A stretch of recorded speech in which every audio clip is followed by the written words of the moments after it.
Bismillahirrahmanirrahim. Assalamualaikum warahmatullahi wabarakatuh. Bapak-bapak, ibu-ibu, mas-mas, mbak-mbak, khususnya adik-adikku sekalian yang dirahmati Allah dimanapun Anda berada. Kembali di IIP Channel bersama saya Iip Wijayanto. Kali ini kita akan membahas tema 3 waktu mantan yang sudah benar-benar gak mau ketemu akan ngajak ketemu duluan atau minta ketemu duluan, ya. Nah, jadi mantan yang ngajak pisah dan betul-betul sekarang gak mau ketemu lagi dengan kita, ada waktunya dia yang justru akan minta untuk bisa ketemu kita, untuk ngajak ketemuan, ya. Jadi jangan khawatir tuh ketika sekarang kita sedang mengalami fase di mana mantan betul-betul tidak mau diganggu, mantan betul-betul tidak mau ditemui, ya. Karena ada siklusnya di mana mantan yang justru akan minta-minta untuk bisa ketemu kita, mantan yang akan memohon-mohon, mantan yang akan ngemis-ngemis agar bisa ketemu kita lagi. Waktunya yang pertama, ya.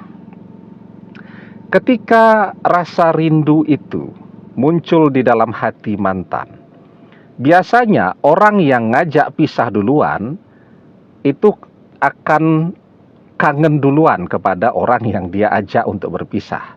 Nah, misalnya saya ngajak pisah nih, ya. Ketika perpisahan itu terjadi, maka biasanya justru saya yang akan merasa kangen duluan kepada orang yang saya ajak untuk berpisah, ya.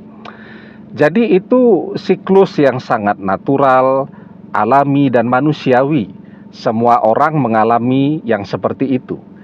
Dia yang ngajak pisah dan dia yang kangen duluan.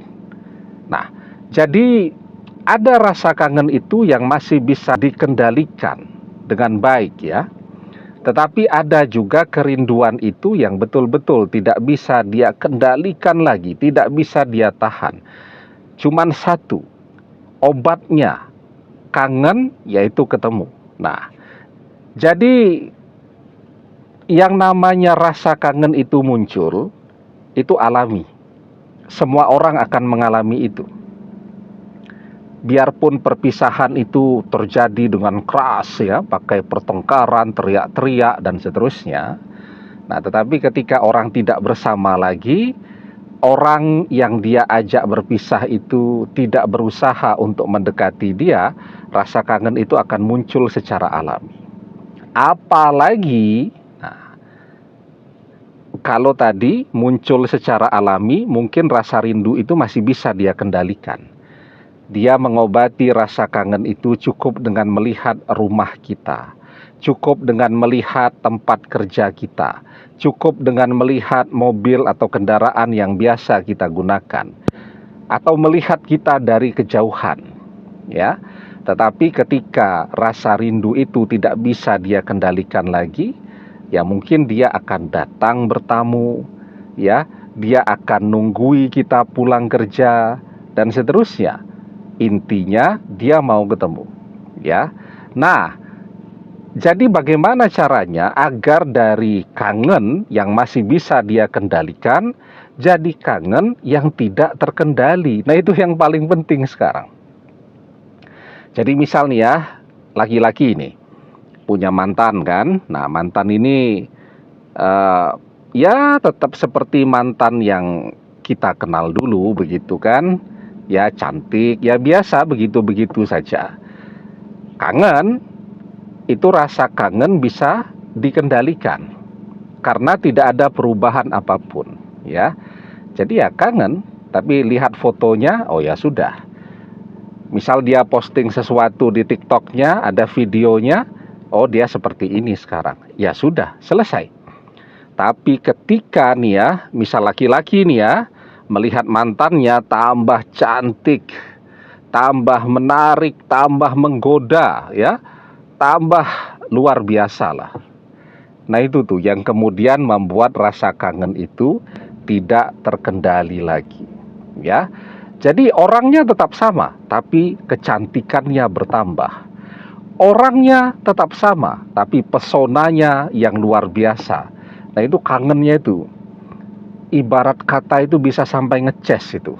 Jadi seperti kita lapar banget, disuguhi bakso, aromanya kenceng banget, tapi belum boleh dimakan. Wah itu kan air liur kita tuh menetes. Nah seperti itulah kira-kira ya, ketika seseorang melihat mantannya jadi tambah menarik pada saat ini. Yang wanita bagaimana? Ya, misal seorang wanita, kemudian mantannya ini laki-laki ya. Nah, jadi ketika si laki-laki ini juga sama penampilannya, tambah menarik, tambah keren dan seterusnya, yaitu rasa kangen di dalam hatinya juga menggedor-gedor ya, sehingga rasa kangen itu tidak bisa dia kendalikan. Dan satu-satunya cara untuk mengobati rasa kangen itu, karena kalau rasa kangen itu tidak terobati, jadi gelisah, jadi tidak bisa tidur, ya tidurnya sambil kemimpi-mimpi dan seterusnya. Nah, satu-satunya cara tentu dia minta ketemu duluan. Nah, itu yang pertama tuh ya, ketika rasa kangen di dalam hatinya, kemudian kita perkuat dengan pesona pada diri kita. Yang kedua, mantan akan ngajak ketemuan duluan ketika dia bangkrut. Dia bangkrut, semua orang menjauh, tidak ada yang mau kenal. Jadi kan orang biasanya begitu ya, kalau bangkrut semuanya menjauh ya. Teman-teman yang kemarin begitu dekat, akrab ya, mensupport ketika lagi banyak duit nih, semuanya menjauhi. Ya, jadi misal pernah tuh ya, ada teman saya itu, teman-temannya terus mendampingi ketika dia bercerai dengan suaminya. Kenapa mereka mau mendampingi, menemani, mendengarkan curhat dan seterusnya? Ya karena yang lagi bercerai ini duitnya banyak, ya. Sambil dengarkan curhat, ditawari beli baju, kan teman-temannya banyak yang dagang online ya. Nah, ketika lagi curhat ke rumah, ya jualan sambil ditampilkan. Kan orang sudah curhat begitu kan, ndak ngasih apa-apa, rasanya ndak enak ya. Ditawari baju, beli baju, tawari sepatu, beli sepatu. Mereka mau menemani, mendampingi, mendengarkan, mensupport dan seterusnya. Karena tahu nih, duitnya banyak. Dan orang yang sedang galau begitu tapi duitnya banyak, biasanya belanjanya tidak terkendali. Mereka tahu persis tuh. Ya, artinya mereka masih mau berteman, bersahabat karena tahu duitnya banyak. Tapi begitu duitnya habis, bangkrut, semua orang akan menjauh. Nah, ketika semua orang menjauh, dia merasa amat sangat kesepian pada saat itu. Kemana? Dia berpikir untuk mencari seseorang sebagai tempat dia bersandar. Tidak ada satu orang pun yang mau dekat dengan dia. Keluarganya menjauh, saudara-saudaranya menjauh, teman-teman sahabatnya menjauh. Itu kalau orang bangkrut, ya. Jadi ketika seseorang bangkrut, semua orang akan menjauhi, ya. Itu alami, itu seperti itu. Nah, dan satu-satunya yang dia tahu, orang yang tidak pernah menjauhi dia, orang yang pernah bersama-sama, memulai hidup dari nol, dari tidak punya apa-apa, dari tidak ada yang kenal, dari bukan siapa-siapa, cuman kita. Maka ketika dia bangkrut, biasanya dia akan muncul. Ya. Ya bisa jadi minta nasihat, ya. Kemudian bisa jadi juga mau pinjam uang dan seterusnya. Banyak tuh mantan yang sudah pisah lama, tiba-tiba WA mau pinjam uang, anak mau bayar SPP kuliah dan seterusnya ya. Itu yang kedua.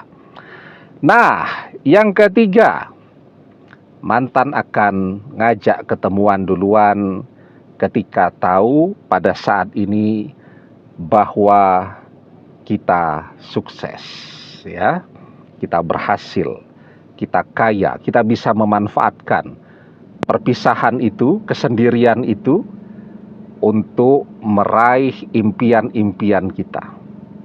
Jadi ketika orang bangkrut, semua orang menjauh. Ketika orang sukses, semua orang mendekat. Ya, itu alami itu. Ya, mungkin teman-teman yang pernah merasakan bangkrut, pernah merasakan fase seperti itu. Tidak ada yang mau kenal satupun. Tapi juga ketika sukses lagi, bisnis menanjak lagi, duit banyak lagi, semua orang mengaku sebagai teman, semua orang mengaku sebagai sahabat, sebagai saudara, dan seterusnya, ya. Nah, begitu juga mantan, ketika dia melihat kita sudah meraih pencapaian luar biasa, maka di situ ya dia akan ngajak ketemu duluan.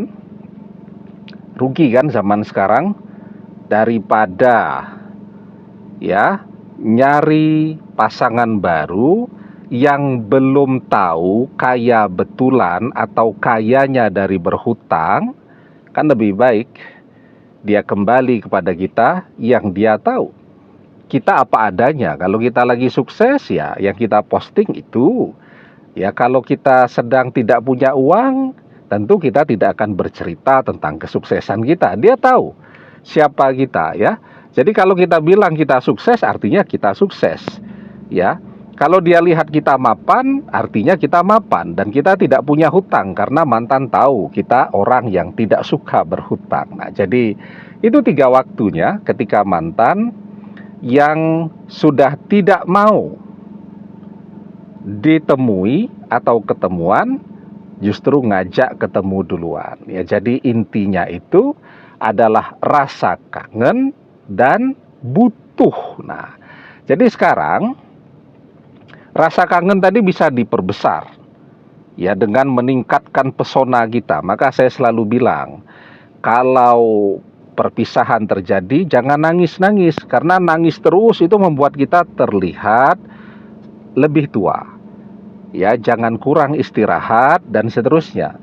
Tetap olahraga, makan makanan yang bergizi, ya. Tidak perlu yang mahal-mahal, yang penting 4 sehat, 5 sempurna kan.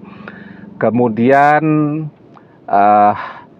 istirahat yang cukup, banyak minum air putih, dan belajar berdandan kalau yang wanita. Nah, jadi rasa kangen itu bisa diperbesar tuh ketika pesona kita meningkat, dan keinginan untuk ketemu akan meningkat ketika dia butuh kepada apa yang kita miliki pada saat ini, ya.